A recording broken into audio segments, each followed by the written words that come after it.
Bonjour et bienvenue sur la chaîne d'actualité quotidienne qui concerne le monde fabuleux des NFT, du blockchain gaming et du métaverse. C'est tous les jours et ça dure environ 10 minutes. On va pas chipoter. C'est parti du coup directement générique. Évidemment, si vous kiffez, n'hésitez pas à vous abonner à la chaîne, activer la cloche pour louper aucune vidéo, mettre un petit commentaire, surtout le pouce en l'air aussi qui aide énormément. Et bien sûr aussi en parler IRL à son taf. C'est important, à l'école, à ses amis, à ses parents, à tout le monde. Allez, c'est parti, on commence directement. Évidemment, je suis obligé d'en parler même si ça déborde un petit peu par rapport au cadre des NFT, mais le airdrop Arbitrum du coup a été annoncé, donc il sera largué entre guillemets le 23, donc le 23 il va se passer beaucoup de choses. De toute façon actuellement il se passe énormément de choses, hein. D'un point de vue macro, on a la régulation, on a des lois, on a du 49.3, bon ça n'a rien à voir mais il y a quand même un petit impact.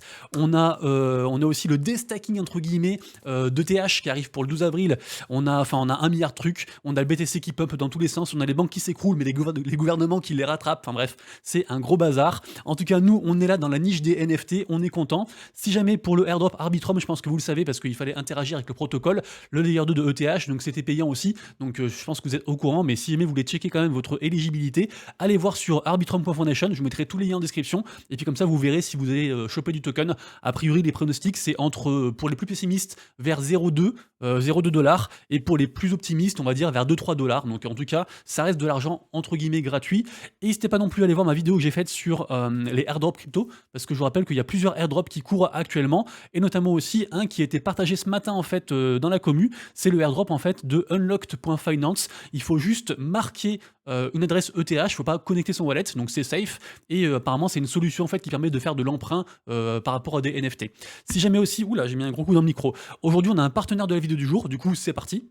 Et le partenaire de la vidéo du jour n'est autre que Trendex. Trendex, rappelez-vous, j'en ai déjà parlé, je vous mets la petite vidéo ici, c'est un petit peu une sorte de Sorare mais version célébrité, c'est-à-dire que vous allez pouvoir investir sur des vraies personnes en achetant des parts de ce talent, et si ce talent performe dans la vraie vie, forcément votre part augmente. Après, libre à vous de faire de l'achat-revente si vous le souhaitez, mais ce qui est cool dans Trendex, c'est le mode tournoi. Le mode tournoi, il est accessible à partir de 4 parts de talent, mais rassurez-vous, on peut les avoir gratuitement, ça je vous dis juste après.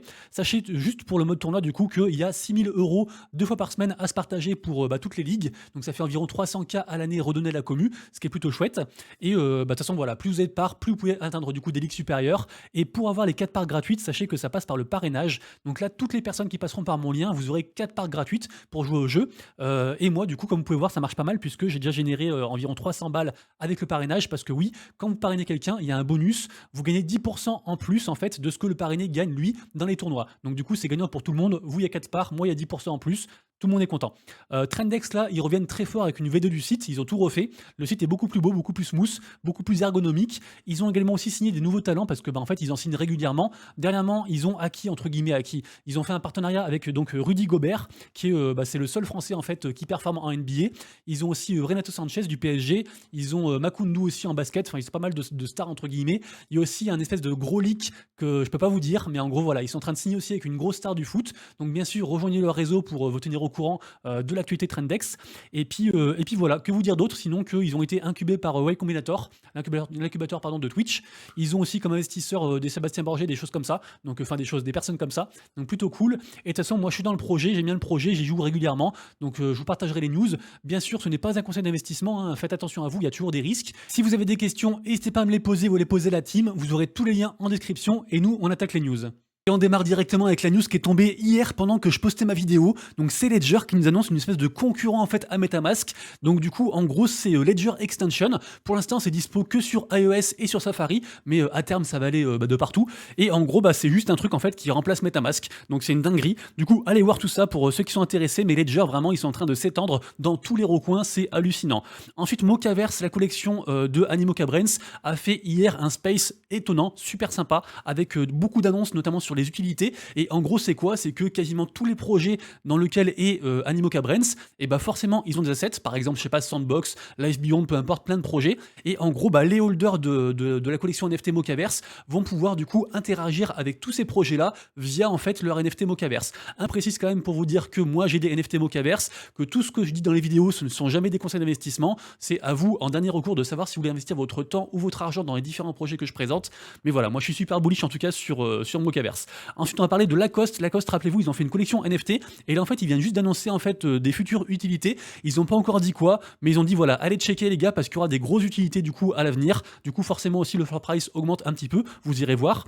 Ensuite, Degenzo, qu'est-ce que c'est? C'est hallucinant. En fait, c'est le projet qui remplace le fameux projet en fait de Logan Paul. Rappelez-vous Logan Paul avec son projet scam en fait CryptoZoo qui en gros il est actuellement en procès d'ailleurs. Et bah en gros, il y a le mec qui a fait DAO Maker qui a dit moi en 30 jours je fais un meilleur projet que lui. Et effectivement, ils ont fait 1 milliard de tests, c'est super carré, ils partagent tout, c'est transparent et tout. Et là en fait, c'est sorti hier. Donc en gros, il y a un token, il y a des NFT. Sachez qu'en gros, les gens peuvent acheter le token. Le token est ici, il est tradable notamment sur BitGet. L'IDO s'est très bien passé, enfin tout s'est super bien passé pour eux. Le token, il se maintient et tout, hallucinant. Et en gros, les gens achètent le token, ils peuvent le stacker en fait sur la plateforme, réclamer après des œufs. S'ils veulent ouvrir les œufs, du coup, il faut burn le token. Après, ils peuvent faire évoluer. Enfin, c'est super carré, c'est super propre. Et je pense que je vais en prendre. Je suis super hypé dessus. Et c'est vraiment un projet en fait de la commu pour la commu. Et tous les gains qu'ils vont faire, en fait, ils seront reversés pour des causes animales, en fait, genre les animaux en détresse, en voie d'extinction, etc. et tout. Donc vraiment super. C'est suivi par vraiment beaucoup de personnes. J'en ai parlé parce qu'il y a environ, je crois, 3 jours, parce qu'il y a plein de wallets qui sont mis du coup à s'intéresser à ce projet et qui sont connectés au projet. Donc vraiment hallucinant. Allez checker ça, c'est super intéressant. Chimpers commence l'aventure 2, donc une seconde du coup aventure de gamification sur un projet que j'aime beaucoup, j'en parle régulièrement de Chimpers, c'est un projet que j'aime bien. Dans 3 jours, on aura une énorme annonce sur un partenariat légendaire Dixit IMX, donc le layer 2 sur ETH, qui est beaucoup utilisé pour tout ce qui est jeux vidéo. Donc puis de ça, c'est si vous voulez soutenir, c'est un projet très intéressant en fait qui permet à la fois d'acquérir une collection NFT et puis aussi en fait de soutenir en fait l'industrie cinématographique puisqu'ils sont en train de tourner un film en fait sur les NFT et sur la crypto et du coup vous aurez un peu des parts entre guillemets du film. C'est assez intéressant, ça s'appelle Endowment et le projet, enfin c'est une initiative qui s'appelle I'm New Here.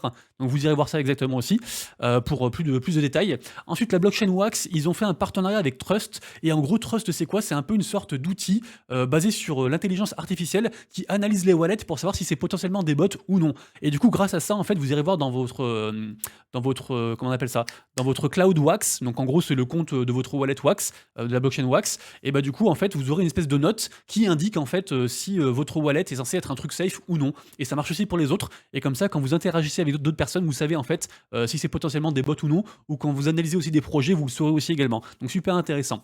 Ensuite on a une plateforme qui est en train de monter de ouf, c'est Zora.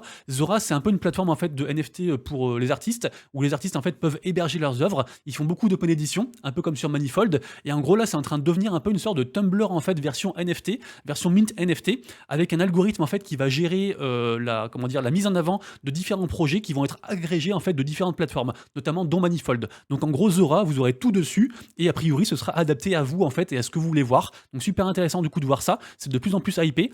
Ensuite ça c'est le compte de Asian Mint que je suis tous les jours et le compte a été suspendu et j'ai pas de nouvelles en fait. Donc c'est un gros compte NFT qui partage beaucoup de news et qui fait aussi un blog et il y a aucune nouvelle nulle part. Donc si quelqu'un sait pourquoi le compte est suspendu, est-ce que juste il a changé de compte ou est-ce qu'il y a un problème, je ne sais pas. Donc beaucoup crypto qui nous apprend que l'extension de navigateur de Trust Wallet prend désormais en charge les applications Solana, enfin les dApps Solana.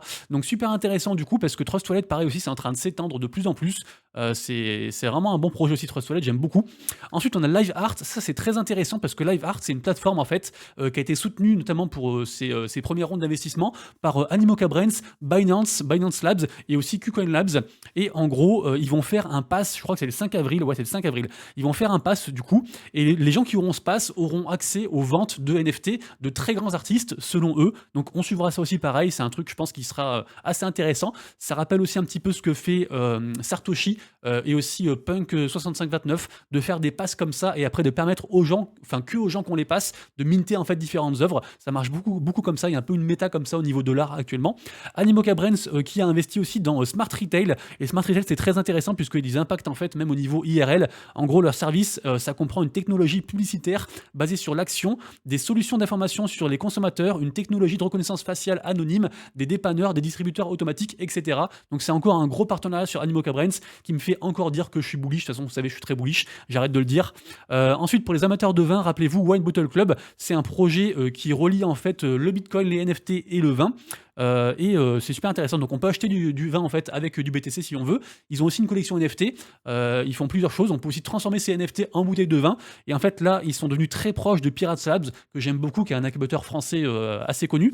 Et ils vont aussi faire 2 autres prochaines collections très bientôt, une gratuite et une payante. Donc à suivre du coup One Bottle Club. C'est des gens que j'aime vraiment beaucoup, que je rencontre régulièrement aux events parce qu'ils se déplacent aux events et ils sont super sympas. Ensuite, OpenSea introduit des nouveaux proxys en fait pour les contrats. Et en gros, ça sert à quoi? Ça sert qu'en fait, les créateurs de NFT qui vont héberger du coup leur collection sur OpenSea, ils vont pouvoir sauver a priori quasiment 90% de frais de gaz en fait. Donc ça peut faire économiser vraiment beaucoup d'argent. Donc du coup, ça reste une très bonne nouvelle. De toute façon, ils améliorent de plus en plus leurs produits OpenSea, mais pour l'instant, c'est pas suffisant. Et Blur, de toute façon, est toujours premier. Donc ça va être dur de les détrôner. Dig et Daigaku, rappelez-vous, dernièrement, ils ont fait un event où on pouvait en fait claim des essences de dragon qui coûtent actuellement quelque chose comme 0,11 ETH de floor price, qui sert à améliorer ces dragons, qui était un free mint qui avait été libéré en fait pendant le Super Bowl, qui a bien marché. Pour l'instant, le floor price il s'est écroulé. Et d'ailleurs, ça me fait bien chier d'ailleurs, parce que j'en ai quelques-uns. Et juste pour vous dire du coup que en fait, ils ont du coup largué des nouveaux dragons. Il y avait 5000 dragons aussi qui étaient en attente. Et a priori, du coup, ça a été fait. Moi, j'ai regardé, du coup, j'en ai pas eu. Mais voilà, a priori, checkez vos wallets, parce que du coup, ce airdrop a été fait. Il fallait juste participer à des concours, des choses comme ça, pour essayer d'en choper. Doodles, je crois que j'en avais parlé, mais je suis plus trop sûr. Mais Doodles, en gros, ils sont un petit peu dans la sauce depuis le message dont j'ai parlé hier du fondateur là, qui dit qu'en gros ils sont plus un projet NFT. Et ils ont quand même fait aussi une espèce d'initiative où en gros ils vendent des chaussettes. Et si vous avez toutes les chaussettes, les 12 chaussettes, à la fin vous avez des chaussettes dorées. Voilà, c'était juste ce que je voulais dire. Doodles, ils sont vraiment dans la sauce, hein. Je sais pas ce qu'ils font, mais bon. Ça, ensuite, j'en avais parlé il y a environ 2 ou 3 semaines. Il y avait des gens qui voulaient acheter en fait un terrain de golf en levant des fonds grâce au NFT. Et ce sont des fans de golf. Et en fait, ils ont réussi. Du coup, ça montre la puissance comme ça en fait des DAO et des gens, et de pouvoir lever de l'argent comme ça en fait via la communauté, via la NFT. Donc ils ont réussi du coup à acquérir un terrain de golf, et apparemment ils en veulent un second. Donc voilà, il y a une espèce de DAO comme ça qui se noue autour de leur projet, c'est super intéressant. Ensuite, on a Coinbase NFT qui nous fait du coup le Creator Hub. Alors Coinbase, c'est compliqué parce qu'ils sont à la fois, ils se détachent un petit peu du côté NFT, ils ont abandonné certains projets NFT, et pourtant ils continuent à se focus sur les trucs de création. Donc j'imagine qu'ils se recentrent. Ça reste le bear market, même si pour l'instant tout est vert aujourd'hui et qu'on est content. Donc à voir en tout cas, mais ça reste un truc cool en tout cas pour les créateurs de NFT. Donc à suivre. Ensuite, la rumeur apparemment est encore plus qu'une rumeur, c'est quasiment vrai maintenant. On a donc Magic Eden qui est en train de faire une marketplace NFT Ordino. A priori, Frank Desgods aurait validé ça. Ils sont en pourparlers avec Ordinals Wallet aussi, et ils ont changé en fait leur logo en mettant du coup un logo en fait orange qui fait penser du coup aux Ordinaux. Donc du coup ça partirait du coup très bientôt, donc affaire à suivre. Et à partir de maintenant, j'essaie de plus dire du coup jusqu'à la fin de la vidéo parce que vous êtes nombreux à me faire remarquer, donc on arrête les du coup. Puis Paraswap, qu'est-ce que c'est? Paraswap, c'est un peu une sorte d'agrégateur de DEX. Ils font aussi des NFT. Il y a eu un gros exploit en fait avec beaucoup de peur. Finalement, ils ont réussi quasiment à tout sauver. Ils ont perdu genre environ 150 ETH dans le slippage en fait de récupération. Du coup, il faut un gros message pour rassurer les gens. C'est vrai que ça reste quand même un gros protocole. Donc, si vraiment c'était faillible, c'était très compliqué pour la suite. Ensuite, on a Puma qui devait faire une grosse annonce pour le 15. Ils l'ont faite, mais ça concerne pas en fait les NFT. Ça concerne le physique. Ils ont fait une collection en partenariat avec Final Fantasy XIV. Donc on la voit ici avec la petite vidéo, mais du coup le floor price pour l'instant il est un peu en train de chuter. On a ici la collection PFP de Puma qui est à 0,12 de floor price, ce qui est pas foufou. Suber, qu'est-ce que c'est? C'est un bot c'est un peu des outils qui permettent d'engager les communautés, c'est-à-dire de faire par exemple des giveaways automatisés avec différentes interactions, récompenser les gens, etc. C'est le bot que du coup on a choisi nous dans la main, j'ai dit du coup, c'est pas grave. C'est le bot qu'on a choisi pour la commu, donc il va être installé dans le Discord pour la commu très bientôt. J'hésitais entre machin robot là et puis aussi Alphabot. Finalement c'est sur celui-ci. Et si jamais Suber, ils font aussi des clés qu'ils vendent pour améliorer l'expérience, et ils vont aussi faire une collection PFP très bientôt. Donc ça peut être intéressant aussi de s'y intéresser même pour vous.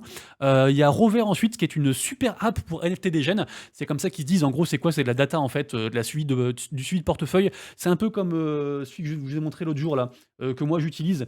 Moi j'utilise Asset Dash, c'est un petit peu pareil en gros. On peut suivre l'évolution de son portefeuille, il y a pas mal de choses. Et ils vont aussi faire une collection PFP très bientôt, donc affaire à suivre aussi. Ça arrive aux NFT à surveiller. Alors juste avant, actuellement je surveille plein de projets. J'essaie de me faire whitelister sur Realm Hunter, sur Lost Realm, sur Starfall, sur Garbage Friends, sur Candyland, sur 8 Elements et sur Shrapnel. Pour l'instant, tout cela, je n'ai pas réussi. Également aussi sur Papu. Papu, j'en ai parlé l'autre jour, c'est un peu une sorte de Mario Kart en fait sur la blockchain, qui ont fait un petit partenariat avec Aurori dernièrement, c'est sur Solana. Donc ça, j'ai pas réussi. Par contre, j'ai réussi à me faire whitelister sur Backpack, qui est un peu une sorte de wallet amélioré pour Solana et ETH. Ça remplace un petit peu Phantom. Et du coup, ils font aussi une collection PFP. Donc je suis content du coup d'être whitelisté, c'est cool. Et aussi sur Meteoria aussi, que j'aime beaucoup, que je surveille Ogipod sur Solana, qui marche très très bien. Et voilà, bah, de toute façon, on le voit, les volumes sont grandissants, c'est incroyable. Je fais toujours, quand je peux, quand j'y pense, le petit tweet du matin qui parle en fait des NFT du jour, donc notamment les mints du jour que je regarde, donc Bebolab, pardon. Matt Fury aussi, c'est son open edition qui est ce soir, et ça bouge du côté de Mocaverse, puisqu'il y a le reveal aujourd'hui. Degenzo, j'en ai parlé en début. Les Ordinocubes qui ont été reportés, le reveal est aujourd'hui, donc on suivra aussi. Lacoste, j'en ai parlé au début. Cultiste, qui est sorti hier, beaucoup de volume. Et Life Beyond, c'est le dernier jour, on en parlera juste après, je crois. C'est le dernier jour pour choper du coup les passes, les Founder Pass, et après il n'y en aura plus. Coco, la collection sur EGLD qui a sorti le stacking, donc on peut stacker du coup ces NFT. Ils font aussi de langage to earn. Pour l'instant, VGTAG, ça commence à beaucoup bouger. Je vous rappelle que c'est une collection de 10KTF qui a été rachetée par Yuga Labs, et la rumeur dit qu'en fait on pourra en burn 4 dans le futur pour avoir la prochaine collection PFP de Yuga Labs. En tout cas, ça augmente un petit peu. On était à 0,80 je crois quand j'en ai parlé, ou 0,7, je sais plus. En tout cas, ça a pas mal augmenté, donc à suivre. Ça, bah du coup, c'est l'open edition dont j'ai parlé qui est ce soir. Ça, c'est les Founder Pass de Life Beyond. Il en reste encore 500, et après, de toute façon, même s'il en reste, ils vont cut. Ça coûte 150 balles en USDC si jamais. Life Beyond, du coup, j'en ai parlé. Ah oui, du coup, ils font aussi un event ce soir, je crois, c'est à 5h30, où ils font passer ensuite à la partie gaming avec deux bonnes nouvelles concernant le jeu de cartes Cross the Edges. La première, en fait, n'est pas une bonne nouvelle, puisque c'est la fin du discount très bientôt. Donc à partir du 29 mars, il y aura plus ce fameux discount en fait quand vous achetez des paquets de cartes ici là, discount on CT token presale, il y aura plus ça. Et la seconde nouvelle, c'est que en fait, il y a une AMA dernièrement qui a été fabuleuse, et il se passe plein de choses. Ils vont mettre en place leur propre marketplace avec un event, ça commence aujourd'hui. Également aussi, il y aura des nouvelles cartes exclusives avec des nouveaux coffres qui seront en vente le 22 mars. Et également aussi, on pourra utiliser en fait ces tokens in-game directement en fait dans le jeu. Ça s'appelle l'Arcante Event. Ça bouge beaucoup du côté de Cross the Edges, un jeu de cartes que j'aime beaucoup, vous le savez. Aujourd'hui, on a aussi un gros event, ce sera dans la nuit, c'est un peu tard, mais on a du coup le gros event du projet du Dr Disrespect, donc Dead Drop avec son studio Midnight Society, qui est donc un FPS pour vraiment les tryharders. Également aussi, d'ailleurs, j'ai vu que le floor price des passes Founder avait doublé entre hier et aujourd'hui, donc incroyable, ça fait un bout de temps que je vous en parle. On a ensuite MetaRush qui va arriver très bientôt en alpha, très intéressant MetaRush, ça a l'air vraiment cool, c'est un jeu qui a l'air un petit peu une sorte de Fall Guy, mais amélioré, du coup sur la blockchain, c'est les studios Myria qui font ça. Myria, c'est un petit peu un écosystème un petit peu à la Steam, il y a un peu une concurrence entre Gala Games, Myria, Oasix, Ultra aussi, et puis aussi d'autres, et du coup ça me paraît assez sympathique. Ensuite, j'ai vu un article très intéressant sur Dapradar qui nous parle de Trouble Punk. Trouble Punk, c'est une espèce de Battle Royale, on voit ici quelques images, qui m'a l'air très intéressant, c'est sur Immutable X, et actuellement je crois que c'est assez peu cher pour rentrer dedans parce que les persos, ils coûtent 0,02 ETH, donc ça. Ensuite, on a Blockchain Brawler, le jeu phare de la blockchain Wax, qui nous fait un gros tournoi du coup prévu pour le 25 mars. Je rappelle que c'est un peu une sorte de poker, de jeu de poker, c'est le créateur des cartes magiques qui a fait les jeux, et moi j'aime beaucoup, j'ai pas le temps d'y jouer parce que j'ai le temps de jouer à rien, mais en tout cas j'aime beaucoup, et donc il y a pas mal de lots à gagner pour ceux qui sont intéressés par Blockchain Brawler. Et on finira la vidéo du jour avec un petit jeu, puisque ce jeu en fait permet, on va jouer directement ensemble. Bon, malheureusement je suis nul, je vais refaire une partie. Hop, voilà. En gros, c'est un jeu qui vous permet de gagner une whitelist sur le jeu. Le jeu, c'est assez intéressant. Le jeu, je crois qu'il est sur Polygon, si je dis pas de bêtises. Et puis, il y a pas mal de hype. C'est un free-to-play d'ailleurs sur Polygon. Et en gros, voilà, les meilleurs scores pourront choper une whitelist. Donc, avis aux tryharders. Moi, je suis vraiment très très nul, donc je les ai contactés pour un partenariat. C'est ma seule façon d'être whitelisté, vraiment, j'en suis rendu là. Et là, je suis mort. Voilà, du coup, on terminera la vidéo du jour. J'espère que vous avez kiffé. Si c'est le cas, abonnez-vous, le petit like, le petit commentaire. Nous, on se retrouve dès demain pour la prochaine vidéo. Et d'ici là, bien sûr, pour le rendez-vous de prochaine volette, c'est Monsieur Rabbit. Des bisous. Ciao.